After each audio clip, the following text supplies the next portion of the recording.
Le gouvernement du Nicaragua a emmené à la Cour internationale de justice l'Allemagne pour avoir violé la Convention internationale de prévention du génocide.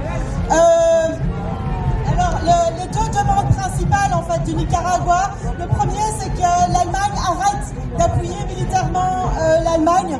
Je rappelle juste que l'Allemagne depuis 2022 a augmenté x10 son apport militaire à Israël, donc elle est vraiment extrêmement impliquée dans le génocide.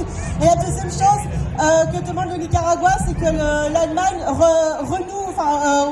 refinance l'UNRWA qu'elle avait arrêté de financer après les accusations d'Israël. Et donc la Cour de justice a déjà donné un premier rendu, c'est qu'il n'y avait pas besoin de faire un cas sur la livraison d'armes dans la mesure où l'Allemagne, grâce à l'action du Nicaragua, avait déjà substantiellement réduit sa vente d'armes à Israël, qui était passée de 200 millions de dollars en octobre 2023 à 1 million de dollars en mars 2024. Donc ça a déjà un effet. Et aussi l'Allemagne n'a pas approuvé de nouvelles ventes d'armes pour le futur. Et deuxième chose, c'est que la Cour internationale de justice a aussi déclaré que sur la question de l'UNRWA, il n'y avait pas nécessité de prendre une décision dans la mesure où l'Allemagne avait renoué son financement de l'UNRWA. Donc là aussi, on est dans une deuxième avancée et le gouvernement du Nicaragua se félicite de ces deux éléments. Mais c'est pas tout. Par contre, donc, la Cour a rappelé l'obligation de fondamentale de connaissance du fait qu'un génocide est en train de se tenir. Tous les États doivent agir avec tous les moyens raisonnables à leur disposition pour prévenir le génocide, ce qui inclut l'Allemagne évidemment.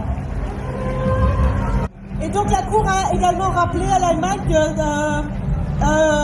peu importe qu'il y ait un conflit qu'Israël soit impliqué dans une guerre, ça ne justifie pas le fait qu'on doit respecter le fait de prévenir un génocide quand c'est possible. Le droit international humanitaire doit être respecté même en cas de guerre. Et donc le gouvernement du Nicaragua réaffirme son engagement à faire respecter le droit international et c'est pour ça qu'il est allé dans la Cour internationale de justice pour attaquer l'Allemagne. Le gouvernement du Nicaragua réaffirme sa volonté de soutenir la souveraineté des peuples, en particulier lorsque ce sont des peuples qui ont connu la colonisation, comme c'est le cas de la Palestine.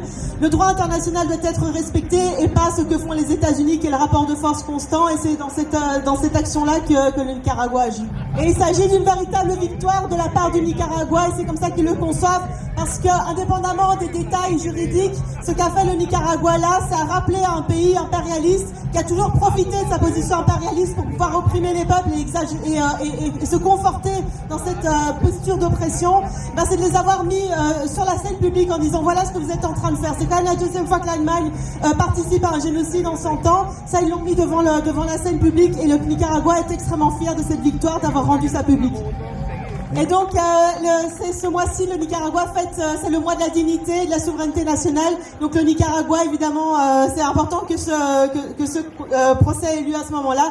Le Nicaragua va toujours lutter pour la défense de la souveraineté nationale de tous les peuples opprimés, en particulier dans ce cadre où l'impérialisme états-unien est en train de renforcer son action. Viva Nicaragua, viva Palestina, viva los pueblos del mundo. Gracias.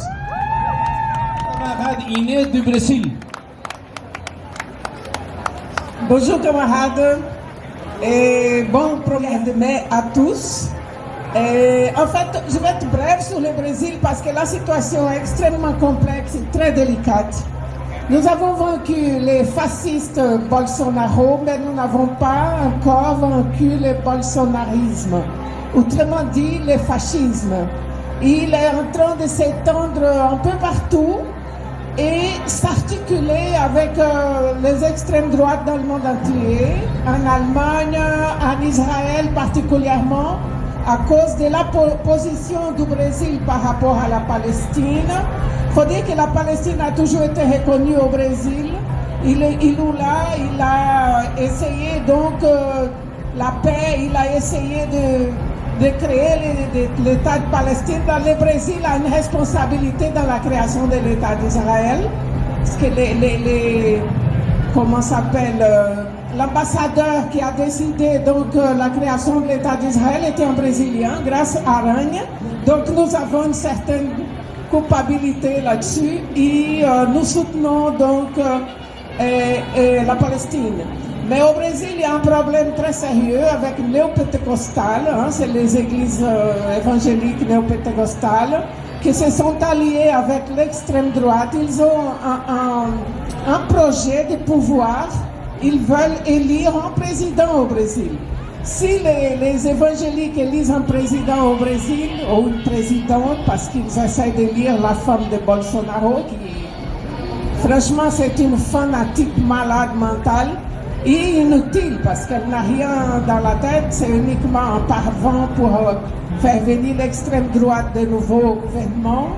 Donc, ce que je vous dis, c'est que nous sommes encerclés par la droite. Il y a Milei, il y a le Paraguay, il y a la Colombie, non, la Colombie maintenant non. Mais enfin, le Brésil fait frontière avec presque toute l'Amérique latine. Et si le Brésil tombe de nouveau dans les mains des fascistes, toute l'Amérique latine va appartenir à l'OTAN, ça c'est garanti. Donc il faut que nous ayons maintenant un front antifasciste. Parce que nous sommes diversifiés, il y a beaucoup de groupes, on s'entend parfois pas bien. Donc la lutte doit être contre le fascisme, parce qu'il est en train de dominer le monde entier, même l'Europe. On va tomber les uns après les autres. Le nazisme n'est jamais mort, les nazistes, quelques-uns ont été pendus, mais le nazisme a continué, bien soutenu. Et maintenant, ils sont soutenus de nouveau. Il faut que nous nous unissions pour, en définitive, exterminer avec les fascistes. Je vous dis d'aller, on peut regarder ce qui se passe au Brésil, parce que le Brésil, ça peut être vous demain. Donc, ne laissez pas tomber l'Amérique latine et luttez avec nous contre le fascisme. Free Palestine! Viva Lula! Viva Lula! Lula de Brésil.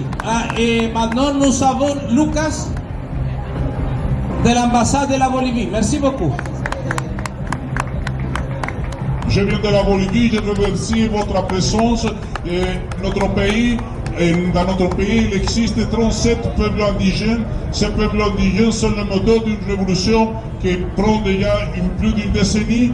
Et aujourd'hui, ça fait face à une nouvelle période de grandes convulsions, de grands problèmes. Vous connaissez la situation internationale, n'est pas facile pour les pays qui ont une ligne indépendante. Et donc, je vous remercie de votre présence et sachez que le peuple bolivien continuera dans l'année 2025 à continuer à approfondir sa révolution. Merci beaucoup. Nous considérons que la question en Palestine est très simple. La libération de toute la Palestine depuis le fleuve Jourdain jusqu'à la mer. Nous sommes contre 12 États du peuple. En Palestine historique, il y a beaucoup de peuples, pas de peuple, il y en a beaucoup. Et nous considérons que la seule manière d'acquérir la liberté, la paix dans la région, c'est que ces peuples soient libérés. Aujourd'hui, l'État d'Israël, c'est un État colonisateur. Et donc, qu'est-ce qui demande la résistance? Oui, qu'est-ce que demande la résistance? Un seul pays dans lequel peuvent habiter tous les peuples de la région, y compris les juifs, avec plein de garanties, un État démocratique, populaire, progressiste. Il y a des gens ici, partout, qui parlent de 12 États du peuple. En réalité, si vous avez 12 États, il y a un s'appelle Israël, il n'y aura jamais la Palestine. Il n'y aura jamais de Palestine. Le sionisme, il est basé sur la liquidation de la question nationale palestinienne. Et donc la seule manière d'arriver à la paix, que c'est un grand objectif dans une région convulsionnée, c'est de soutenir la résistance. Aujourd'hui, beaucoup de gens ici aussi demandent le cessez-le-feu comme un conditionnement à la lutte armée palestinienne. Nous considérons que c'est aux Palestiniens de décider leur sort. Ce n'est pas à nous ici en Europe, ni à la social-démocratie en Belgique, en Europe, à l'OTAN, de décider à la place des Palestiniens. Il y a des contradictions, oui, aussi. Mais on se pose la question, pourquoi en Belgique, plein d'acteurs politiques, y compris de la gauche, se positionnent sur des problèmes internes des Palestiniens? Est-ce que vous avez écouté que Hamas se prononce sur le problème de Carrefour Léonard?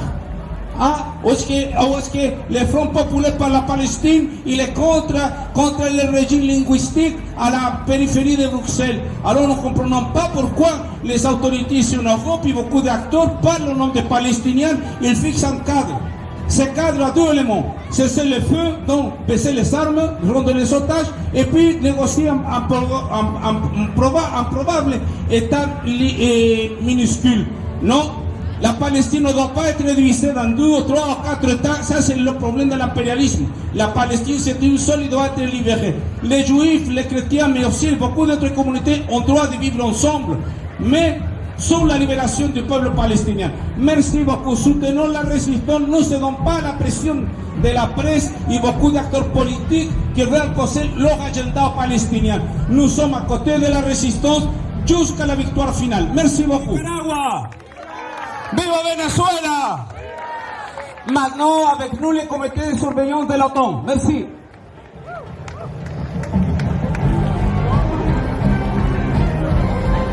Nous sommes réunis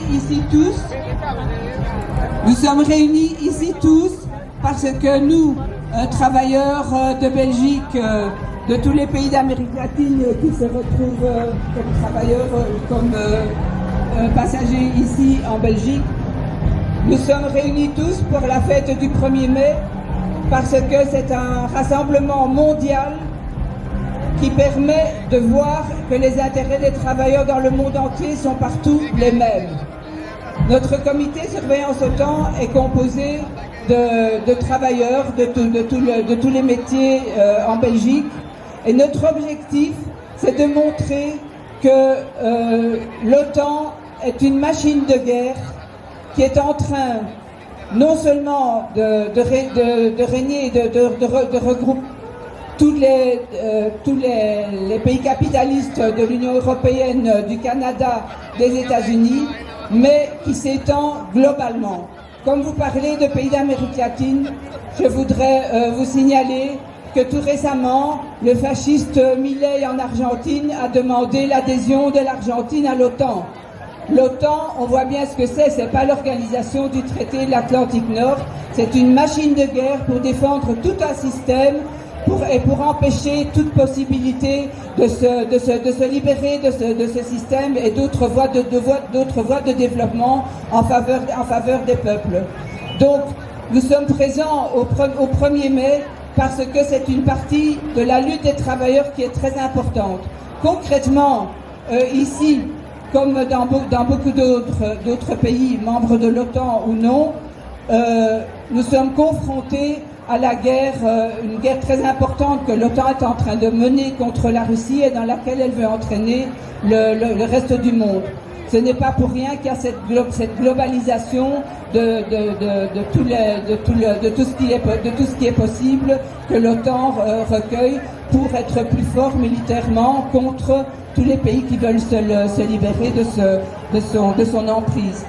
Donc notre action ici est très significative dans le cadre d'une fête du 1er mai, qui est une fête essentiellement et tout d'abord syndicale, mais aussi profondément politique.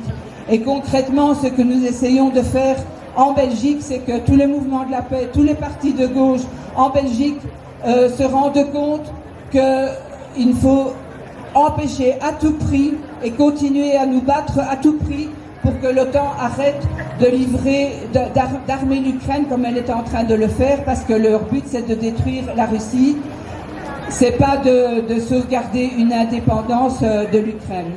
Ce que l'OTAN est en train d'obliger les gouvernements de tous les pays de l'Union européenne, c'est augmenter les dépenses militaires aux dépens de toutes les possibilités de dépenses sociales. En Belgique, c'est incroyable la militarisation qui est en train de se faire.